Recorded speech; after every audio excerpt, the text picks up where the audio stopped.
자, 하루의 삶을 살면서 우리가 얼마나 많은 일을 할까요? 우리가 얼마나 많은 행동들을 할까요? 얼마나 많은 모양을 가지고 우리가 살아갈까요? 아침에 일어나는 것부터 시작해서 세수하고 밥 먹고 출근하고 걷고 뛰고 일하고 공부하고 얘기도 하고 잡담도 하고 그리고 화내기도 하고 웃기도 하고 울기도 하고 또 퇴근하면서 또 지치고 힘들고 앉기도 하고 자기도 하고 이게 다양한 모양들이 있습니다. 여기 우리는 한번 우리가 동사에 우리가 관심을 가져보려고 합니다. 일어난다, 세수한다, 밥 먹는다, 걷는다, 뛴다, 차를 탄다, 아니면 지하철을 탄다, 또 일을 한다, 공부한다, 이 동사들. 하루의 모든 것들에 여러 가지 것들이 있겠지만 그러나 하루를 살면서 보면 동사들이 있습니다. 행동 하나하나마다 동사들이 있죠. 저는 지금 설교한다죠. 여러분들은 말씀을 듣는다. 이렇게 되겠죠. 예배를 한다. 이렇게 되겠고요. 자, 이런 여러 가지 모양이 있겠고요. 또 하나는 오감각으로 표현하는 말하고 듣고 보고 이런 느끼고 하는 이런 모든 감각에 대한 것들도 시작해서 모든 행동들까지 다 동사들이 있습니다. 그러니까 삶 속에서 우리는 어떤 대상과 목적만 있는 것이 아니라 대상과 목적을 향하여 우리는 연결하는 모든 것들은 동사로 이어져 있는 거죠. 저 사람에게 내가 간다라는 거죠. 저 목표를 향해서 내가 한 걸음 한 걸음 걸어간다. 걸어간다라고 하는 것이 없으면 저 목표를 향하여 그 다음에 아무것도 없는 거예요. 그러니까 목표를 향하여 그 다음에 나는 간다. 난 저 사람을 생각하면 동사가 뭐가 있어야 될까요? 웃는다, 운다, 슬퍼진다, 행복하다. 동사가 중요하다는 거죠. 저 사람에 대해서 나는 어떤 생각을 하느냐 할 때 이 동사, 어떤 걸 느끼느냐 할 때 이 동사가 있습니다. 자, 왜 이렇게 많은 일을 하는가, 이런 여러 가지 모양을 할 때, 왜 이렇게 많은 행동을 하는가, 많은 움직임이 있는가라고 생각을 해보면, 결국 삶을 위해서 이런 행동을 하게 됩니다. 걷는 것도, 뛰는 것도, 일하는 것도, 공부하는 것도, 말하고 듣고, 이런 모든 것들도 결국 삶을 위해서, 나의 삶을 위해서 어떠한 삶일까요? 행복한 삶이죠. 괴롭거나 힘든 삶을 위해서 내가 이렇게 뛰는 것이 아니라 좀 더 나은 행복을 위해서, 좀 더 나은 내가 원하는 것을 위해서 우리는 일하고 공부하고 또 한 걸음 한 걸음 나아가려고 하고 있습니다. 또 그것 때문에 내가 마음을 조급해 여기고 있고 또 어떨 때는 여러 가지 모양으로 이렇게 움직여가고 있는 거죠. 행복하기 위해서 필요한 것이 있다면 이런 좀 더 나은 삶을 위해서 이런 여러 가지의 수많은 오늘도 수없이 많은 행동들을 하게 될 텐데 행복을 하기 위해서 필요한 것이 있다면 뭘까? 자, 무조건 돈이 많다고 행복할까요? 그것은 우리가 아니라는 사실을 너무나 잘 알아요. 로또에 당첨된 사람들이 80% 내지 90% 이상은 불행한 삶으로 빠졌다라고 하는 사실은 통계를 통해 우리는 알고 있습니다.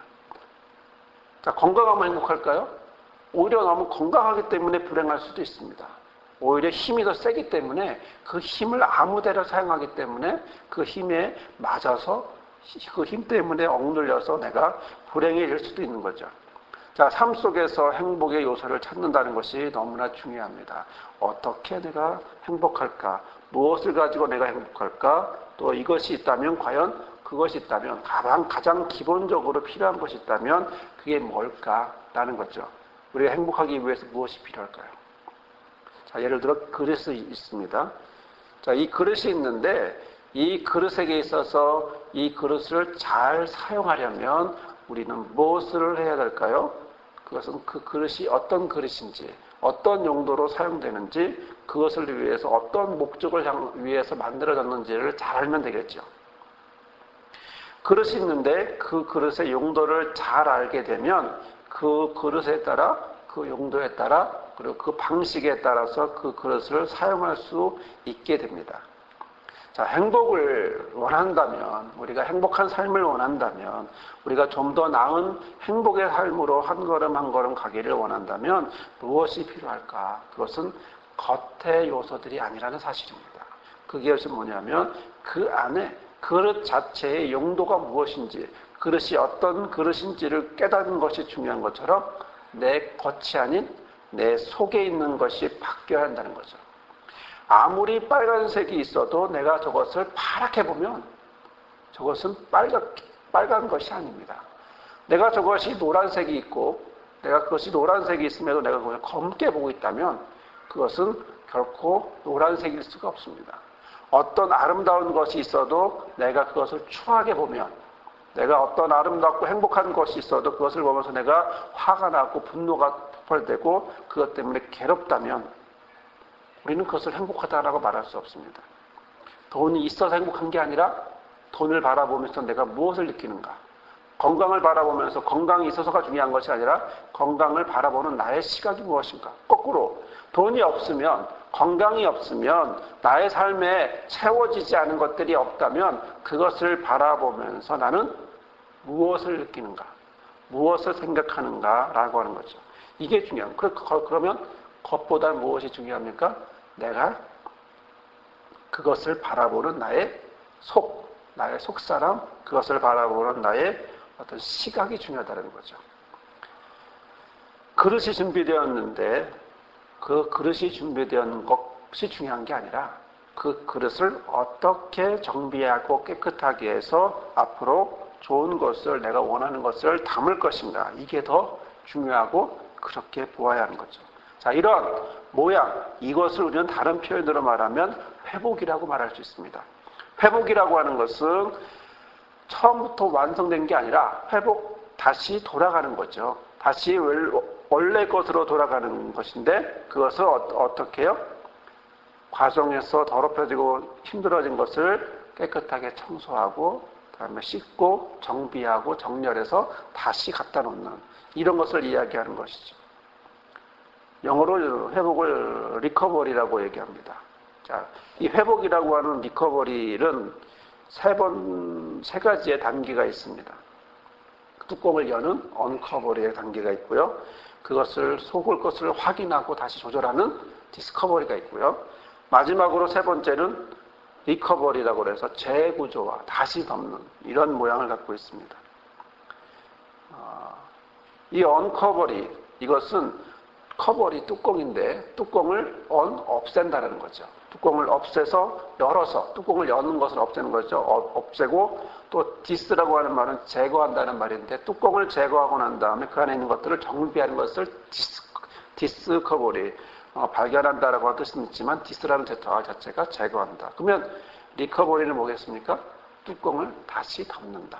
재구조화를 얘기하는 거죠.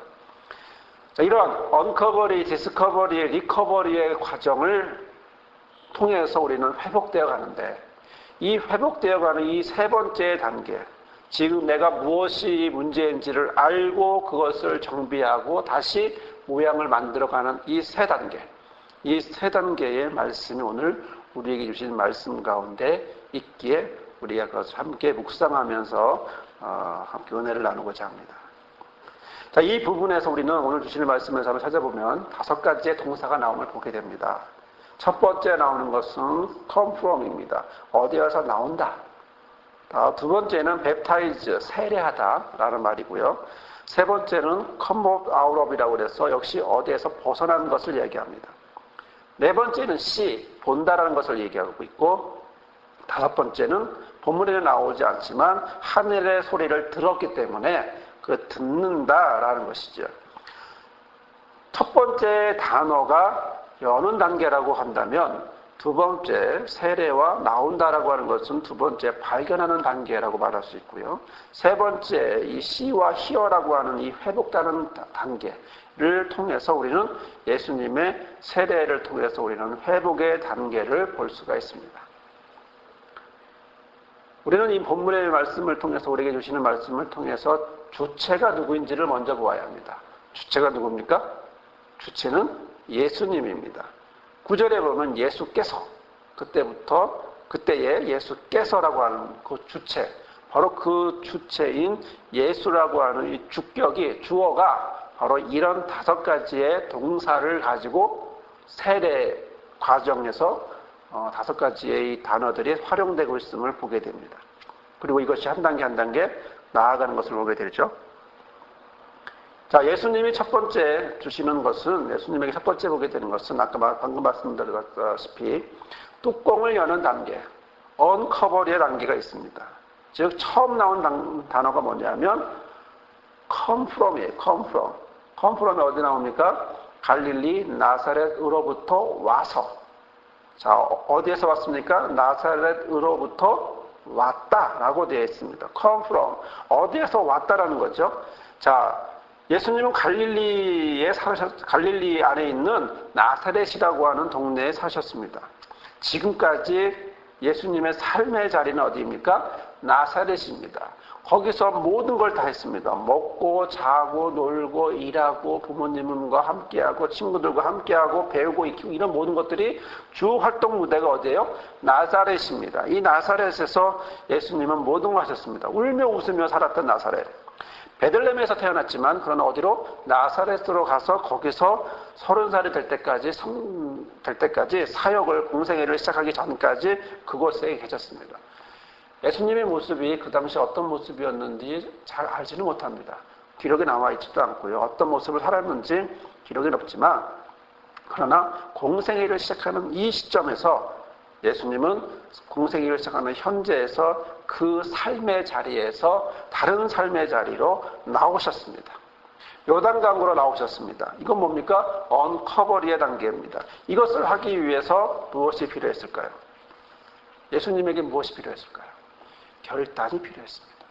결단하고 그 삶의 자리, 나자렛이라고 하는 삶의 자리에서 나와야 합니다. 떠남은 쉽지 않습니다. 떠남이라고 하는 것은 정말로 어렵습니다. 아브라함이 고향을 떠나는 건 쉽지 않습니다. 이삭이 살고 그리고 여러 지역을 다닐 때도 그것도 쉽지 않았습니다. 야곱이 어떤 과정이었든지 간에 집에서 나올 수밖에 없었고 그래서 나가서 다녔던 그 모습 바로 떠나야 했을 때 이후에 어쨌든 떠나야 했습니다. 또 요셉도 역시 사랑하는 부모님으로부터 가족으로부터 팔려서 떠나야만 했습니다. 떠난다라는 것은 쉽지 않습니다. 그런데 떠나기 위해선 무엇이 필요합니까? 결단이 필요합니다. 상황도 필요하지만 떠날 수밖에 없는 상황도 필요하지만 또 하나는 가장 큰 건 결단입니다. 결단이 없다면 그럼 어디로? 다시 과거로, 다시 그곳으로 돌아갈 수밖에 없습니다. 한 자매가 있습니다. 아버지의 폭언과 폭행으로 힘들어하고 평생을 당하고 있는 어머니를 보면서 자란 자매가 있습니다. 그녀에게 어머니는 불쌍한 존재입니다. 너무나 불쌍해서 결혼할 수도 없습니다. 결혼이라고 하는 자체를 그 자매는 걱정이 됩니다. 결혼은 곧 저런 모습의 연장일 것이라고 하는 두려움이 있습니다. 어머니가 너무 불쌍해서 집에서 나올 수도 없습니다. 자기는 나오고 싶은 생각이 전혀 들지도 않습니다.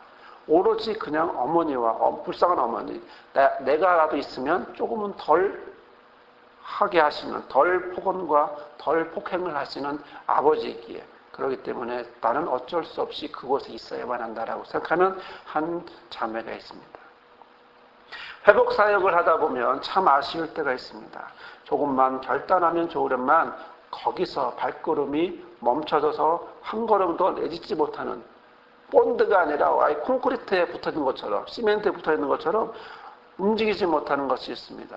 옆에서 그렇게 이야기를 해도 이렇게 해라 저렇게 해라 많은 이야기를 해도 항상성이라는 것 때문에 계속 해왔던 대로 계속 하려고 하는 그 모습 때문에 바닥에가 앞으로 가고 싶어도 여전히 옆으로만 가는 그런 모습 때문에 그런 습성 때문에 방향은 바꿔야겠다는 걸 알지만 그러나 내 몸이 전혀 반응하지 않고 움직이지 않는 그런 모습이라는 거죠. 앞으로 쭉 가고 싶지만 그러나 옆으로밖에 안 가는 바로 그런 바닷개의 모습이 바로 이런 결단이 필요한 자에게 항상성으로 계속 이어지고 있는 것을 보게 됩니다. 하지만 오늘 우리 예수님은 결단하셨습니다. 오늘 우리 예수님은 결단하시고 과거의 나사렛에서 요단강으로 사역 공생의 시작으로 나왔습니다. 어떻게 부르셨는지에 대한 내용은 없지만 그러나 예수님의 결단이 없었다면 하나님의 콜링이 없었다면 바로 그는 나오지 않았을지도 모릅니다. 하지만 그에게 주어진 일, 그가 하셔야만 하는 일, 그 부분만 할 수 있는 그 일을 위해서 그는 나사렛에서 나와서 요단강으로 오신 것입니다. 120km 정도 되는 이 거리를 오셔서 그 자리에 계신 것이죠. 자, 지금까지 오랫동안 살았던 그곳을 떠났던 바로 이런 사역을 위해서 하나님의 부르심에 대해서 응답했고 또 이 결단을 통해서 나온 것. 그래서 우리의 믿음의 선배들도 보면 이런 떠남이 있었습니다. 떠남이 없다면, 아니 결단이 있었기 때문에 떠날 수 있었는데 그 결단들은 곧 뚜껑을 여는 것이고 뚜껑을 제거하는 것이고 그동안 열어보지 않았던 나의 모든 뚜껑을, 닫혀있던 나의 뚜껑을 열어서 그 다음에 그 속내용을 두 번째 단계로 들어갈 수 있는 과정을 만들어내죠. 그래서 두 번째는 요단강에서 예수님은 세례를 받으십니다. 자기를 소개하는 요한, 예수님의 신들매를 풀기에도 감당하지 못하겠다고 말하는 그 요한에게 가서 예수님은 세례를 받습니다. 그리고 뭐합니까? 물 위로 올라옵니다. 두 가지의 동사가 들어가죠. 하나는 세례를 받는다. 두 번째는 물에서 올라온다라고 하는 바로 이 모습이죠. 요한의 세례는 회개의 세례입니다. 자신을 뒤돌아보는 세례였습니다. 하지만 예수님의 세례는 단순한 회개의 돌아옴의 회개가 아니라 예수님의 세례는 죽으심과 부활하심을 상징합니다. 예수님처럼 세례를 받는다라고 하는 건 예수님처럼 죽는다라는 것이고 예수님처럼 살아난다라고 하는 것입니다. 내가 십자가 안에서 죽고 내가 주님의 은혜로 하나님의 일으키심으로 다시 살아난다라고 하는 고백이죠. 예수님의 세례는 곧 죽으심과 부활을 상징하고 이 죽으심과 부활이라는 것은 곧 바로 그의 삶에 변화가 있음을 이야기하는 것입니다. 자, 그리고 그런 변화, 바로 이런 변화는 다 과거 이런 예수님의 모습에서 예수님의 삶 속에서 물에서 나오는 것을 이야기합니다. 자신의 모든 것을 재정리하고 변화하고 전환하고 하는 것을 얘기하는 거죠. 지금까지의 삶이 아닌 무엇입니까? 새로운 모습, 변화된 모습, 바뀐 모습, 제거된 모습. 과거에 나사렛에서 살았던 그 모습이 아니라 이젠 세례받고 물에서 나옴으로 인해서 다시 자신의 바뀌어진 모습, 변화된 모습, 바로 발견되는 과정, 디스커버리의 과정을 예수님은 겪게 되는 것이죠. 뚜껑을 열고 그 안에 있는 것들을 보고 다시 조절하고 수술하고 그리고 빼는 바로 이런 모습입니다. 디스커버리는 우리가 내 안에 있는 것들을 수술하는 것입니다. 과거에 있는 것들을 다시 느끼고 고백하는 것입니다. 바닥을 치는 것이고 그 바닥에서 나오는 것을 의미합니다. 죽고 부활하고 이것은 나의 과거에 있는 그 모습이 이제는 거기서 울며 여러 가지 모양으로 죽고 감정적으로 죽고 고백하고 나누면서 이런 모양을 통해서 다시 한번 물에서 나오는 그런 모습이 되어야 하는 거죠. 세 번째는 리커버리인데요. 뚜껑을 다시 덮는 것이죠. 무엇을 덮을까요? 우리는 무엇을 덮어야 할까요? 과거의 모든 것을 열었고 꺼냈고 청소하고 난 다음에 뭘 해야 될까요? 재구조화를 해야죠. 재양육화를 해야죠. 방이 어지럽혀서 있었다면 그 어지럽힌 방을 어떻게 해요? 깨끗하게 정리하고 청소하고 난 다음에 정리하는 바로 이런 모습, 재구조화. 무엇을 해야 될까요? 바로 신앙으로 해야 합니다. 하나님으로 해야 됩니다. 원래 우리는 하나님의 형상으로 태어났습니다. 원래 우리는 하나님의 이미지가 있었던 사람들입니다. 하나님의 형상과 하나님의 모양이 있었습니다. 그런데 여러 가지 모양 때문에, 여러 가지 상황 때문에, 여러 가지 현실 때문에 또 부모님의 자기 형상을 물려받다 보니까 결국 우리는 원래의 모양이 아닌 다른 모양으로 뒤틀어지기 시작했죠. 그러나 오늘 예수님은 재구조화하십니다. 10절에 보면 보고 듣습니다. 무엇을 보고 듣습니까? 첫째는 하늘의 갈라짐을 봅니다. 마태나 누가복음에서는 연다라고 표현이 되어 있는데요. 아노이고라고 하는 이 연다라고 하는 말은 마가복음에서는 찢는다, 가르다라고 하는 스키조라고 하는 단어를 사용했습니다. 이것은 예수의 세례를 통해서 어떤 천상의 하늘의 변화를 훨씬 더 극적으로 표현하고 있는 것을 이야기합니다. 성경에서 하늘이 갈라진다라고 하는 것은 하늘에서 특별한 하나님의 특별한 계시를 나타낼 때 어떤 묵시적인 표현입니다. 놀라운 표현이라는 거죠. 즉 예수님의 세례가 의미하는 그의 죽으심과 부활은 하늘을 여는 열쇠가 되고, 또 하나님은 예수님을 통해서 막혔던 세상과 교제할 수 있다라고 하는 것을 허락하신 것을 상징합니다. 그동안 막혀있던 세상과의 관계, 하나님과 우리와의 관계가 이제 예수님을 통해서 하늘이 찢어짐으로, 하늘이 갈라짐으로, 하늘들이 갈라짐으로 이제는 엘리베이터가 놓인 것처럼 바로 하나님과 바로 교제할 수 있는 그런 변화가 생긴 것이죠. 두 번째는 뭐였습니까? 예수님에게 무엇이 임하죠? 성령이 비둘기같이. 여기서 비둘기는 중요하지 않습니다. 비둘기는 평화의 상징이라고 얘기도 하고 노아의 비둘기도 있고 순수한 이미지라고도 합니다. 애굽이나 페르시아에서는 왕을 세울 때 어떤 신적 능력을 상징하기도 합니다. 또 어떤 분은 비둘기를 번제로 드릴 때 나오는 그 비둘기로 해석하기도 합니다.